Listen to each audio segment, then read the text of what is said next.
কৃষি প্রধান দেশে ভাই কে নিয়ে আসছিল এই ক্রিকেট খেলা?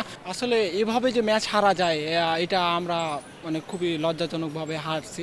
এটা এভাবে যে ম্যাচ হারা যায় এটা কোনোভাবে যায় না। আসলে বাংলাদেশের ব্যাটাররা কখনোই আধুনিক ক্রিকেটের সাথে যায় না, তারা আধুনিক মডার্ন ক্রিকেট খেলতে পারে না। তাদের সমস্যা কোথায় দেখেন, যে আসলে গরুর গাড়িতে কখনো রেস জেতা কোনো সম্ভব না। বাংলাদেশের ব্যাটিংয়ের এত বিপর্যয়, এদের হচ্ছে মেন্টালিটি এত problem. Cricket is the mental game. So mindset দিয়ে খেলতে হবে, মোমেন্টাম ধরে রাখতে হবে। লাস্ট সুপার ওভারে কেউ এভাবে ম্যাচ হারে, প্রথমে এক বলে আপনি 5 পেয়ে গেছেন, আপনার হচ্ছে 2টা ওয়াইড আসছে, একটা নো বল আসছে, তারপরে আপনি 5 বলে 5 রান কেন নিতে পারবেন না? আসলে এদেরকে আসলে হবে না।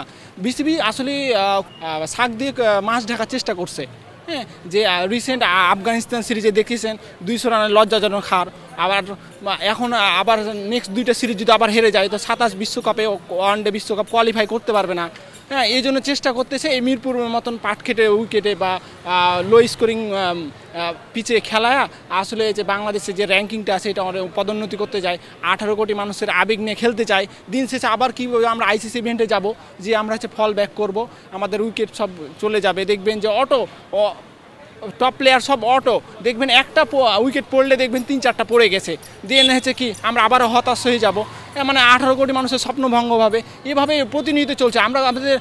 আমরা শেষ দেখতে যাবো, শেষ পরিণতি দেখতে চাই। এটা আমাদেরকে কেউ কখন আর বাংলাদেশের প্লেয়াররা আসলে দায়বদ্ধতা নাই। তারা হচ্ছে 18 কোটি মানুষের আবেগ দিয়ে দেখে না, তাদের ভিতরে কোনো দেশপ্রেম আছে কি না আমরা এখন পর্যন্ত বুঝতে পারতেছি না। আসলে তারা আসলে দেখেন আজকের ম্যাচ হেরেছে, বলবে যে আমরা নেক্সট ম্যাচ আমরা ভুল থেকে শিক্ষা গ্রহণ করব। আর 18 কোটি মানুষ কি দেখে, স্বপ্ন দেখে যে আমরা কিভাবে একটা ওয়ার্ল্ড কাপ জিতবো। আপনি বাংলাদেশের মডার্ন ক্রিকেটের সাথে কেন যায় না, আমি এটা কথাটা বলতেছি না। আপনি ইন্ডিয়ার দিকে তাকান, রাহুল দ্রাবিড় কীভাবে আসলে একটা এই ইন্ডিয়ান টিমটাকে সাজাইছে বা গুছাইছে। আপনার বাংলাদেশে এই দল নিয়ে কাজ করেন, এইচপি দল বা হচ্ছে অনুজ নিয়ে কাজ করেন।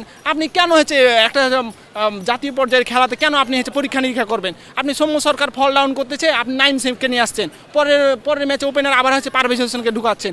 কি কারণ? এটা কোন ধরনের? এটা বিসিবি এটা প্রশ্ন, দায়বদ্ধতা এটা তো পারবে না। টিম ম্যানেজমেন্ট বলতেছে যে এটা আমাদের হাতে পাইপলাইন নাই। কেন নাই পাইপলাইন? কেন নাই? বা ক্রিকেটার তৈরি হচ্ছে না কেন? এই আগে হচ্ছে আমাদের এই লজিকটা খুঁজে বের করতে হবে। কেন নাই পাইপলাইনে, কেন নাই ক্রিকেটার? আসলে আমাদের হচ্ছে দ্রুত পদক্ষেপ নিতে হবে। বা বিসিবির ফান্ডে 1300 কোটি টাকা আছে মেবি, আর আমরা আছে 18 কোটির মানুষ।